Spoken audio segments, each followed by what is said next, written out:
Okay, everybody, Nice. here we go. Use your head.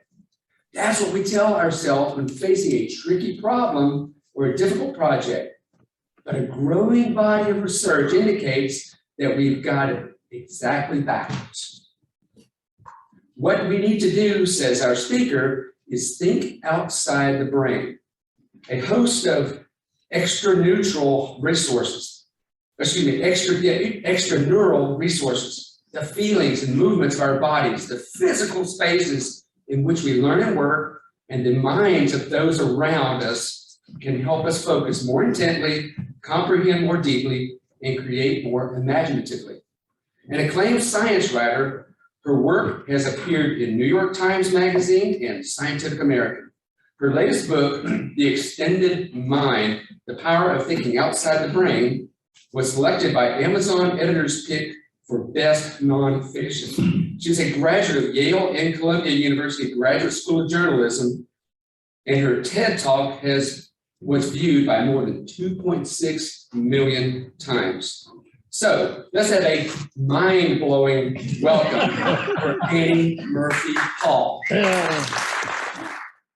everybody. Good morning. Can you hear me? Yes. Yeah. Okay. Well, thank you, Buddy, for that very rousing introduction. And hello, and thank you all for showing up so early. It's later here on the East Coast. I'm in Connecticut. So I appreciate your getting up early to come listen to me and hear what I have to say about an idea called the extended mind. So I'll just give you a little more background about myself. I'm a science writer. I have been for my whole career. And usually science writer to me means, when I hear science writer, I think somebody who writes about missions to Mars, or maybe like, the composition of rocks or something like that. And I've never written about any of those things. I've only ever written about people, about human nature, about psychology.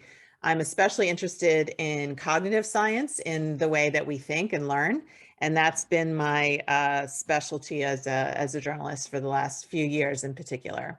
And I'll tell you a little bit about how I came to write this book. The Extended Mind, which came out in June, is my third book. And originally I set out to write a book about the science of learning. I have two kids who are now 13 and 16, and I've always been really fascinated by how they learn, how their teachers teach them, what the best ways are for people to learn, both kids and all of us as we continue to need to learn even as adults.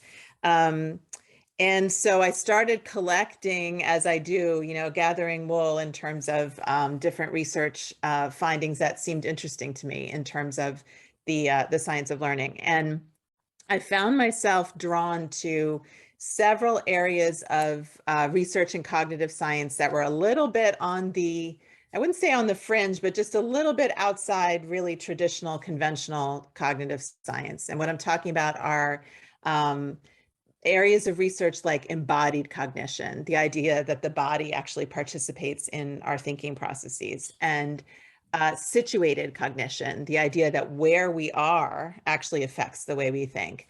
And finally, socially distributed cognition, the idea that we don't really think as individuals, we're always thinking with other people, with relationships.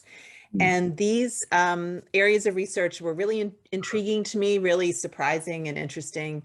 And I felt like they were related to each other in some way, but I couldn't quite figure out what that relationship was until I came across an article in a philosophy journal of all places. So you can see how I tend to read very widely because you never know where your inspirations are going to come from. I was reading a philosophy journal and came across this article titled The Extended Mind. And it grabbed me with the very first sentence. The authors were two philosophers, Andy Clark and David Chalmers. And their first line said, "Where does the mind stop and the rest of the world begin?" Now that sentence grabbed me in part because it would seem to have a very obvious answer, right? I mean, we tend to think that the mind stops at the skull and the mind is identical with the brain. But Clark and Chalmers were saying, no, they were arguing that that's not the case, that in fact, the mind extends beyond the skull into our bodies, into our physical surroundings, into our relationships with other people, into even our tools and devices. And in fact, I think the easiest way into this rather abstract and maybe esoteric idea is to think about how we use our devices as mental extensions. You all may remember a time when you actually had to remember phone numbers. I don't know if you all remember, like, you had to like memorize your best friend's phone number, or you were out of luck, or write it down somewhere, which is itself a kind of extension. But you had to remember that phone number and had to have it committed to memory. Now, of course, no one remembers phone numbers anymore because they're all remembered for us by our phones, by our smartphones. We've effectively offloaded what used to be a mental function of our brain onto our device. And as long as our device is around and we don't lose it and we keep it, well charged, then we have an extension of our brain at our disposal whenever we need it. And that effectively increases our brain power, because now we're not using up our own organic biological memory to remember phone numbers. We can use that mental bandwidth that's been freed up, hopefully to do more elevated things, like come up with big ideas and plan and imagine and reflect, all these very human capacities that our devices can't hope to emulate, but we can use our devices for what they're good for in terms of offloading those rote or kind of routine mental functions onto our devices. So that's what the idea of a mental extension is about, using an extraneural resource. And I agree, it's not a phrase that trips off the tongue, but what I mean by that, what scientists mean by an extraneural resource, is something you use to think with that is not your brain. And so we've had that example of the iPhone, but there are other mental extensions that we can productively use to think better. One of them is the body. Now, our culture, Western culture, tends to separate mind and body, and to elevate mind above the body, and to assume that the body has nothing useful or helpful to contribute to thinking. In fact, we imagine ourselves as kind of like brains on legs sometimes, at least when we're trying to do mental work. We don't think the body has anything to contribute to our thinking, but this is wrong. Research suggests this is very wrong. And I'll give you a few examples of how using the body can enhance our thinking. One is a capacity called interoception, which is another one of these wonky scientific terms that I had not heard of until I started researching and reporting my book. But what it means, it basically is gut feeling, gut intuition. And I think we've all probably had that experience of feeling that the body knows something. We know something within our body that our conscious mind is not. It's not coming from the conscious mind. And it was really interesting to me as a science writer to learn why that is, what the mechanism is by which these gut feelings arise. And what that mechanism is the following: that as we go through our daily lives, we're taking in so much information from our environments. We're noticing patterns and regularities in our experience, but it's far too much information to process or store on a conscious level. Our conscious mind is actually just a really small piece of the whole. We do store that information, those patterns that we notice, on a non-conscious level. And then the question becomes, well, how do we use that wisdom? How do we use that experience and that knowledge if it's non-conscious? And the answer is, it's the body that lets us know when we encounter, again, a pattern that we've experienced in the past. That's when we might feel our heart start to quicken, our heartbeat, or our palms start to sweat, or those butterflies in your stomach. That's your body recognizing a situation that's akin to one that we've experienced in the past and preparing you to deal with that challenge. So the the problem with our culture is that we tend, as I was saying, to discount whatever the body has to say, and to believe that wisdom and intelligence really flows from the conscious and logical mind. So I highlight in the extended mind a study of financial traders that gave them what psychologists call a heartbeat detection test, and that's a test of how sensitive people are to those internal cues, bodily cues. And how the test proceeds is that you're asked to say when your heart beats. And interestingly, some people know exactly when their heart is beating, and others think, respond like, what are you talking about? I have no idea when my heart is beating. So there's a real spectrum in terms of how sensitive people are to those internal cues and signals. And the researchers in this study applied the heartbeat detection test to a group of financial traders in London, and then to a control group of just kind of people off the street. And what they found was that the financial traders were much more sensitive to their heartbeats. They were much more attuned to their body's signals than the control group. And moreover, within that group of financial traders, the ones who were most sensitive to their bodily cues were the ones who were most successful, who were making the most money, and who'd had the longest tenure at this job that tends to have a lot of turnover. So while we might think that something like investing is all about having the big brain and kind of crunching the numbers, in fact, traders, like many of us, have to make lots of fast-moving, dynamic, spur of the moment kind of choices and decisions that are much too complicated to process consciously. If you stop to do that, the moment is gone. So you have to rely on something that's a process that's faster. And the body is almost like those interoceptive signals from the body are almost like a shortcut to what we know and what we can really only access through those bodily sensations. So one way that we can become more interoceptively attuned, and it is a capacity that we can cultivate, is to do what is called a body scan. And if any of you have some experience with meditation or mindfulness, often one of those sessions will start off with a body scan. It means bringing a kind of non-judgmental, curious, open-minded attention to whatever is happening in your body, whatever feelings are arising from within your body. This can be done formally, like, sitting on a meditation cushion, or it can be just something that you remember to do a few times a day. This is how I myself use it.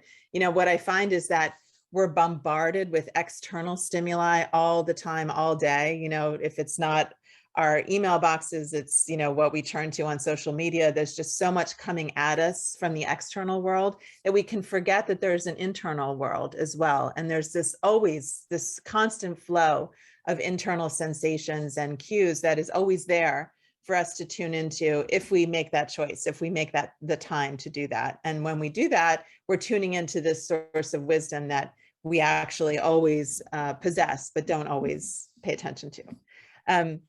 So that's one way in which the body can become it can become an extension of our minds. The other ways that I talk about in the extended mind are physical activity, that human beings really evolved to move and think at the same time. And yet, in classrooms, we have children sit still while they learn. We expect employees often to sort of sit there and work your brain until the job is done.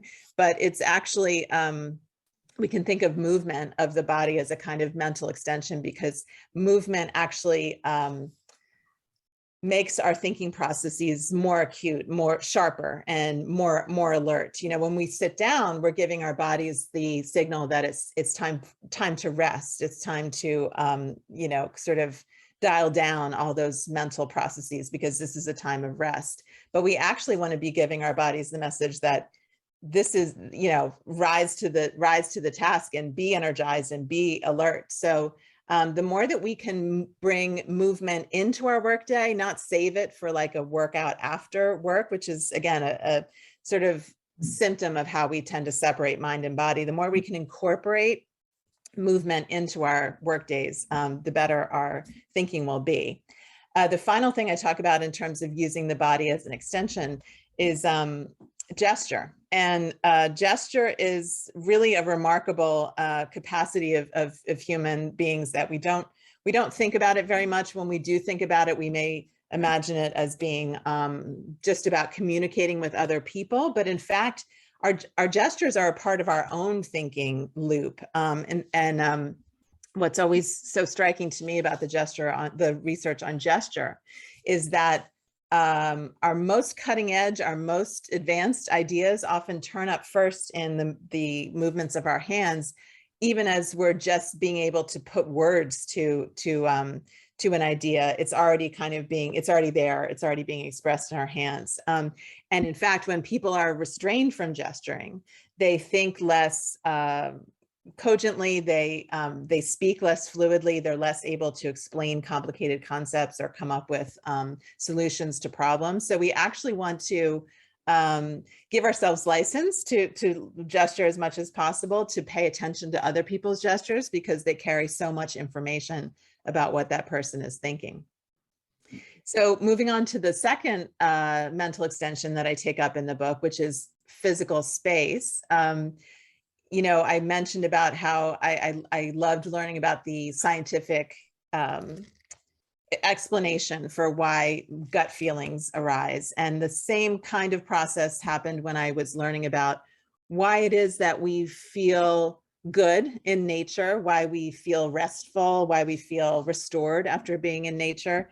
And it has to do, again, with the fact that the brain is an evolved organ. We, as a species, human beings evolved in the outdoors. This life where we live most of our life inside is a relatively recent evolutionary development. And so the kind of information and stimuli that we encounter when we're outside is the kind of stimuli that our brains are primed and tuned to process in a very effortless and easy way. So when we spend time outside, we're actually kind of refilling the attentional tank. We're restoring our attentional capacities, the very capacities that are really drawn down by the kind of very hard-edged focus that we have to bring to our work. So when we're feeling frazzled, when we're feeling burned out, it turns out that we can use nature, time outside, to actually restore and replenish our attention, which is something I've definitely tried to take to heart. And you can even combine physical activity and being outside. So there's two good reasons to take a walk in the middle of your workday. A couple other things about space and how it can function as a mental extension. There's also, of course, our interior spaces and how we can arrange them to support intelligent thought. It's really important that we have a sense of empowerment and control over our spaces. Fortunately, for those of us who have been able to work at home, that's usually comes along with the package. We can control our own space at home. It's a little harder in the workplace, as some of us are returning to the office.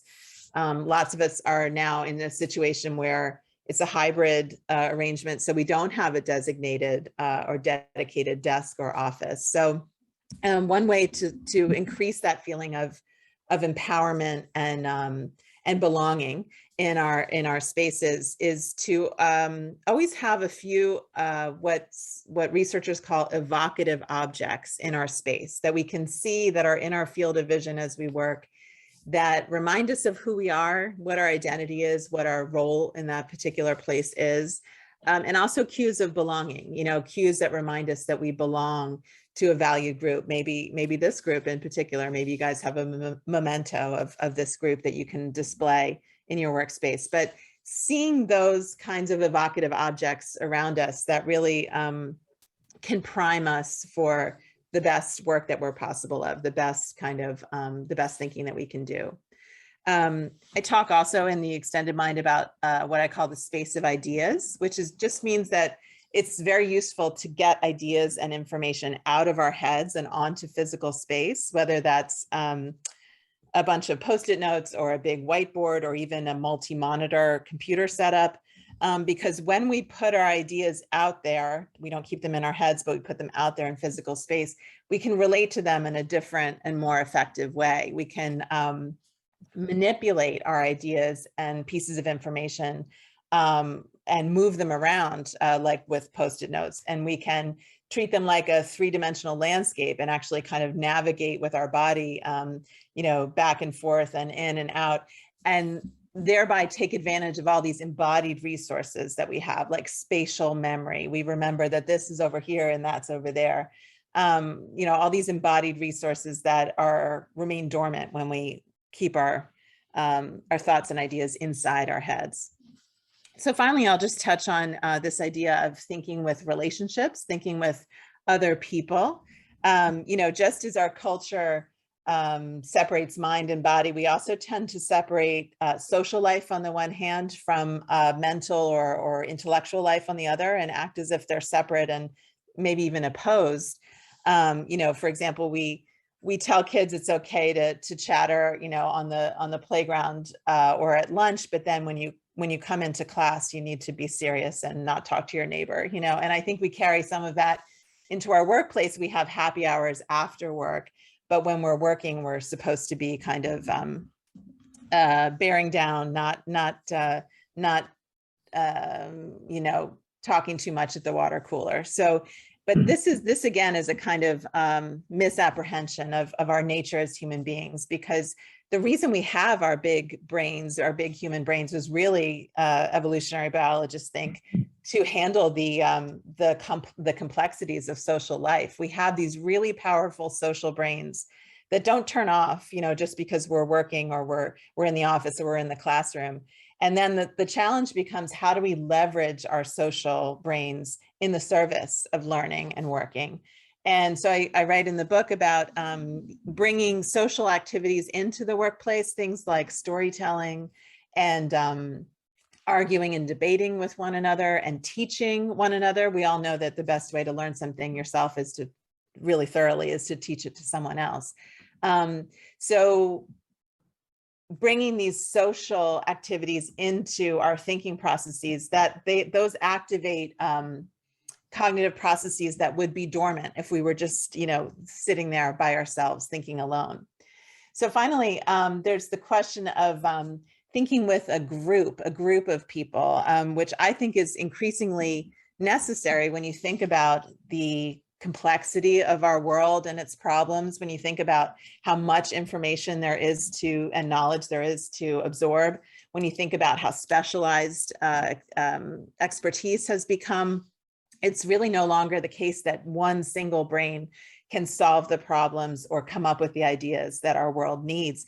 We need to bring our brains together and create something like a group mind, or something like collective intelligence, which is, you know, the intelligence of a group that is greater than any of that of their individual members. So I write in the book about how to generate this group mind and how to generate a sense of what psychologists call groupiness. This is actually a scientific term. You know, how do you take a collection of individuals and make them feel like an entity unto themselves, like another thing, a higher thing? And some of the ways to create that sense of groupiness, they mostly have to do with doing things together in the same place at the same time, which of course in the age of COVID is more complicated than it might otherwise be. But I am a big believer that the research shows that being together in the same place and in physical proximity to each other, there's no substitute for that.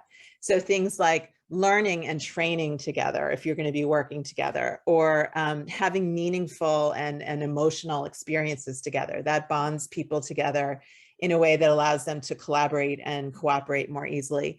And engaging in rituals together, which could be something as simple as sharing a meal together. These are all really time-tested, obviously, and ancient ways of bringing a group together, but they're ones that we often think we can dispense with in our modern world, where we can just jump on the computer and see somebody on our screen. I think, you know, we remain really, we have Stone Age brains, even in our modern world, and we have to sort of respect the nature of the human brain, what it evolved to do, what we're asking it to do in our modern world, and the fact that there's often a gap, you know, between what our quirky, limited biological brain was evolved to do, and what we ask it to do in terms of dealing with symbols and abstract concepts. It's a big gap, and it's getting bigger. And it's my contention that the way to solve that problem, to close that gap, is not to work the biological brain ever harder, but to bring in these extraneural resources, this whole array of outside the brain resources, like the body, like our devices and tools, like physical space, like our relationships, and create as many cognitive loops as we can. The way that human intelligence works, our ideas and our inspirations and our what we know tends to remain inert when we just keep it up here inside our heads. What we want to do is think in terms of creating as many fertile and productive loops as possible, getting those ideas and information out of our heads, looping it through our body, through gestures, for example, looping it through space, like spreading it out on a whiteboard, or looping it through the minds of other people. And with each loop, we're kind of enhancing and improving our thinking in ways that don't happen when it all stays up here in the head. So, I've been talking at you for a number of minutes now. I hope I've given you an overview of this idea that I find really exciting and really generative, and some of the more practical ways of applying it. But I would love to hear your questions, and I'm totally open to hearing that now. Thanks so much for your attention.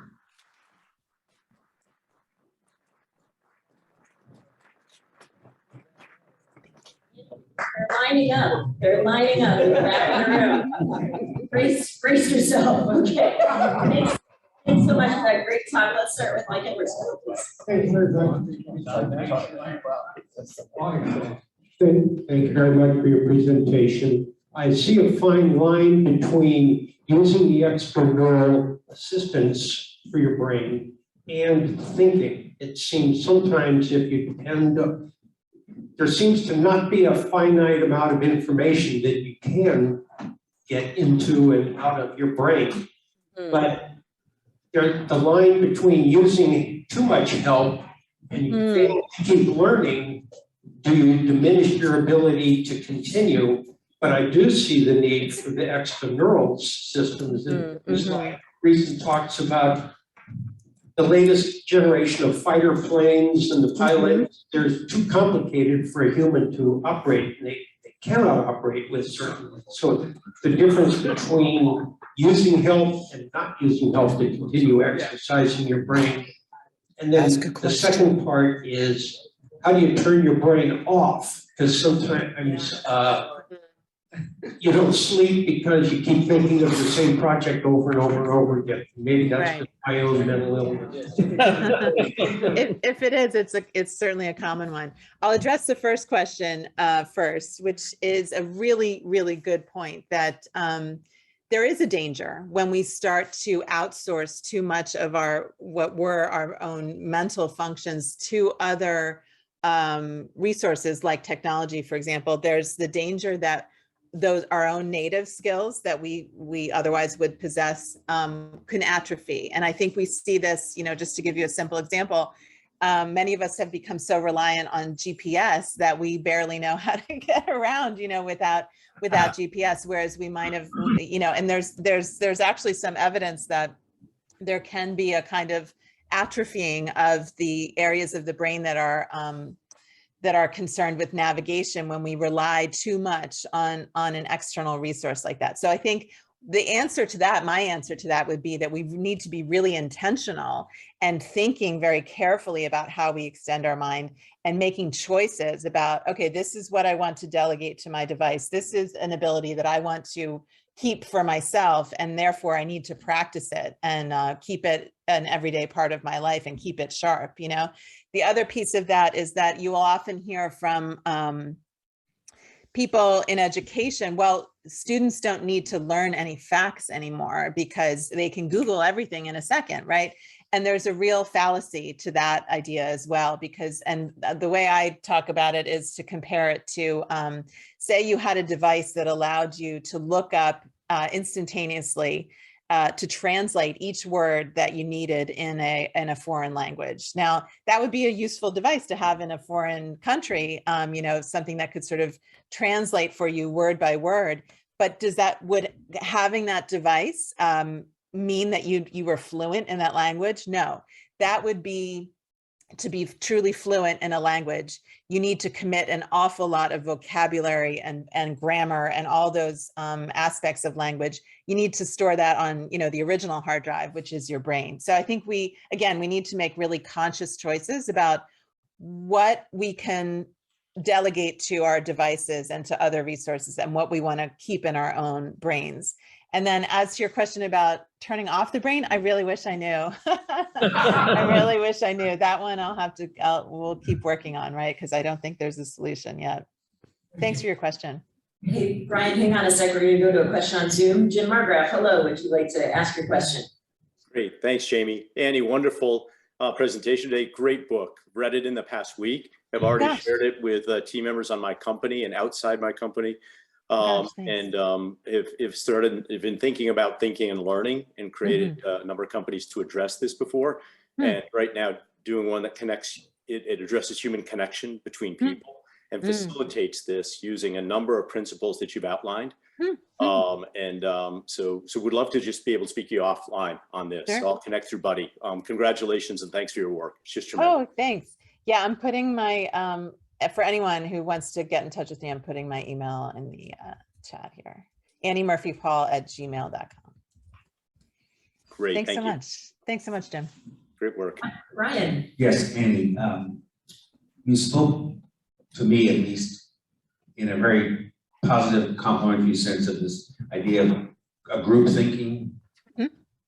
I myself am terrified about what I see, where when there's a strong leader, they group think magically, amazingly, unbelievably, all seem to embrace and endorse the thoughts of this one leader, and many of us are probably guessing who I'm referring to.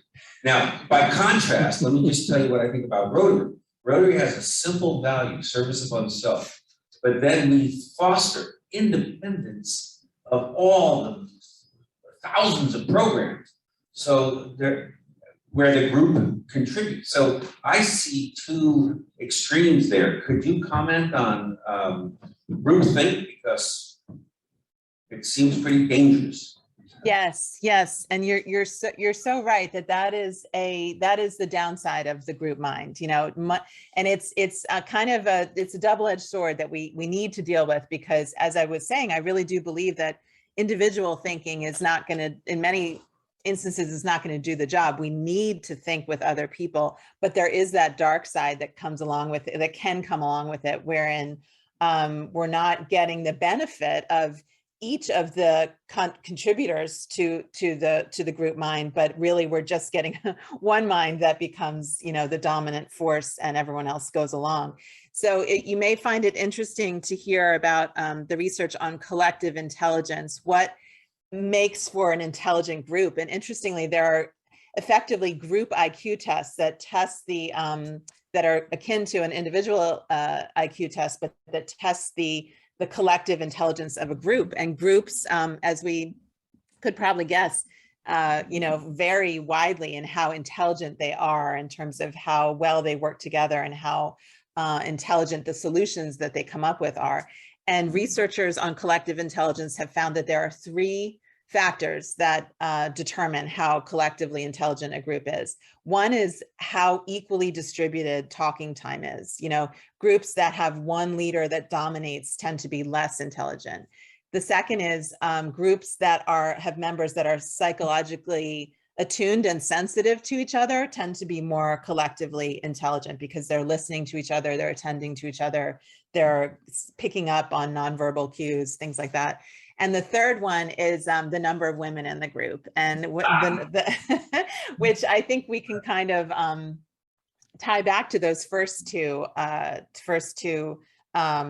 factors. I'm not a gender essentialist at all, but women are socialized to perhaps not dominate as much, and to be socially and psychologically attuned to others. So it does seem to be a kind of a proxy that the more women you have in a group, the more collectively intelligent the group is. So yeah, I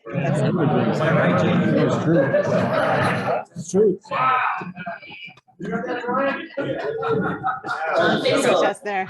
That's very interesting, and I have one comment and a question. And the comment observation is, you talked about thinking outside the body, like muscle memory.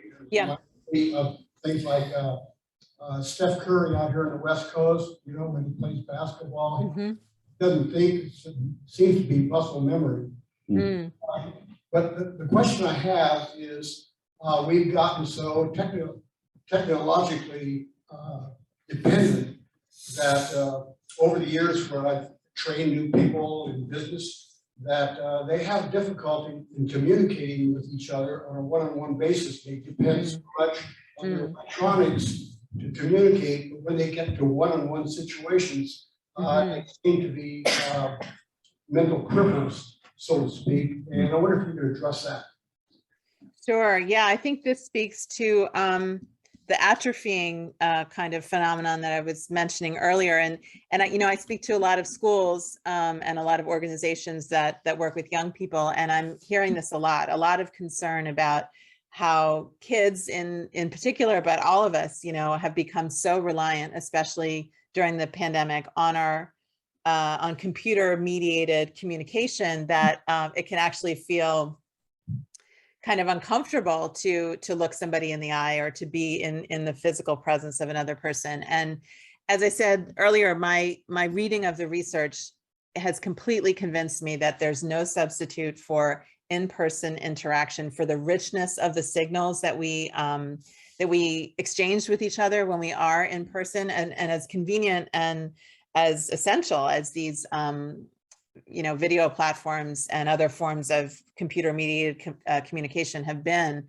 I'm hoping that, as terrible as the pandemic has been, as much suffering as it's caused, that we can use it as an opportunity to re-examine some of our practices, some of our ways of doing work, of doing education, and to take note of the fact that being cut off from each other, being not in each other's physical presence, has really been a loss, and has come at a cost over the last 2 years. And so we can use this as an opportunity to recommit ourselves to the virtues and the value of being in each other's presence, and to value that in perhaps a way that we never had to value it before, because we took it so much for granted. So those are my thoughts on that topic. Thanks so much for your question. Mark Lewis. Okay, so the dark side of the mind-body connection, I would argue, is psychosomatic illnesses, which a lot of people suffer from, and I'm sure all of us have had some version of that throughout our lives. How does that fit into what you're describing here today? I'm sorry, could you repeat that for a second? It cut out a bit. Psychosomatic illnesses are looked at as a very negative part of the mind-body connection, right? As a real problem. And how does that fit into your theories? Yeah.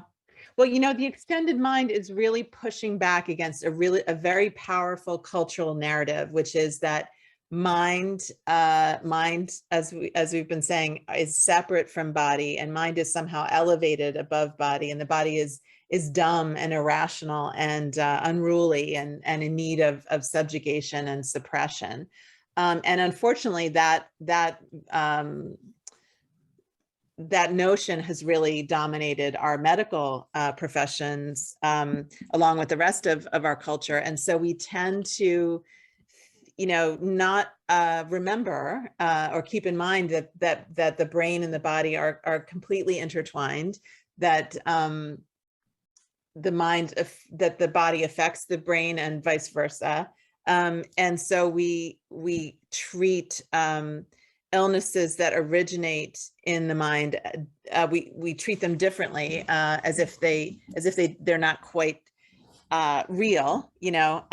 And I think from what I've seen, there's a growing awareness of that intimate connection between mind and body, and a greater appreciation for how one affects the other. I'll just say a couple words here about interoception, and how the ability to tune into those internal cues and signals is so important, and yet has been really underappreciated, and is now being seen as playing a very important role in a whole range of illnesses and diseases, like eating disorders, addiction, sleep disorders, you know, all these things that are connected to our body's cues. For example, in addiction, it's often a trigger, an internal or biological feeling within the body that leads someone to seek out, you know, their substance. And so working with interoception can be a way of approaching addiction in a new fashion. Also, things like panic disorders and depression, interoception, the interoceptive capacity is often disrupted in those diseases. So I'm hopeful that, you know, a few centuries late, our medical establishment is coming around to the fact that brain and body, and mind and body are not separable, and mind is not above the body. It's really a function of the body, and that's what the extended mind would have us believe. Right, Peggy. Just, I don't know if this is a question that similar to someone else asked, but just the difference in, is it groupthink or is it individual of the mind, as far as people who get associated with sort of a large cause, that, like just the support for Ukraine is an example, and then the groupthink or individual think, getting people who get associated with something like QAnon. Yeah. What's the difference in the brain, you know, going those two different paths? Yeah, well, I think, you know, a phenomenon like QAnon seems to speak to the incredibly powerful need that we have as human beings to be connected, to feel like part of a group. It's just sort of a distortion of that very basic and very valuable human need. So I would look at phenomena like those kinds of conspiracy theories and the communities that get built around those conspiracy theories as just a very unfortunate distortion of our human need to belong. And so what we would need to do, in addition to all the, you know, kind of efforts to fight disinformation, would be to take a hard look at our society and ask why so many of our fellow citizens are feeling so adrift and so cut off from healthy sources of connection and belonging, that they are seeking out this alternative, which is so destructive. Marina. Great presentation, thank you. I'm a retired psychologist, and I have some data, is what it is. So, Nice, I like data. but I haven't figured, you have to figure out what the data is. I just have to, so I've been consulting with therapists in my retirement, especially during the pandemic. And a lot of the stuff we do is relaxed by visualization in the brain, right? So you can get people to relax, lowers anxiety, etc. And during the pandemic, there were several observations. For example, one therapist who just got tired of sitting in his home, talking to people on the phone or Zoom, went for walks in the morning, and independently his client said, "You seem so much more open, and your ideas so more expansive." Another we often have trouble getting people to visualize things, and one of the people I consulted with had a client who just could not visualize, and then on Zoom from home, he visualized.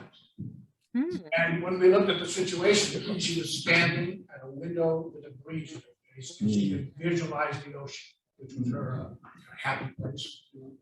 So, you know, it's exactly what you said. And then Yeah, finally, go ahead. go ahead.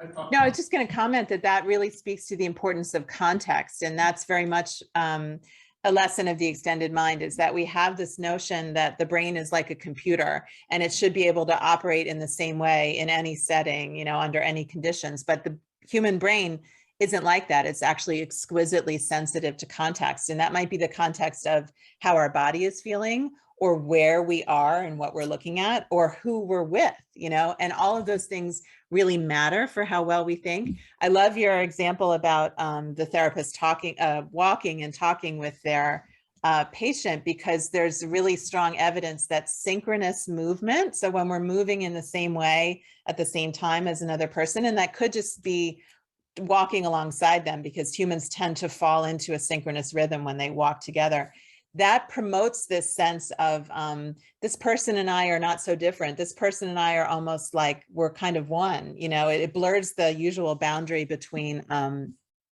people that can inhibit cooperation and collaboration. So that kind of synchronized movement, it's even been found, there's even been research studies found finding that walking together aids conflict resolution. When there's two people who are butting heads and not seeing eye to eye, when they walk together, again, that experience of synchronous movement actually makes it easier, makes them more motivated to solve their problem and more able to solve their problem. And what I love about that is that it's just, it's sort of a hack of this incredibly visceral, primal, deeply rooted biological, you know, our biological nature as human beings. It's not about the latest platform, the latest technology. It's about like remembering our nature as human beings. And I think we kind of need a reminder of that now and then. Thank you very much. Thank you. So one more, Buddy, it's you. Buddy.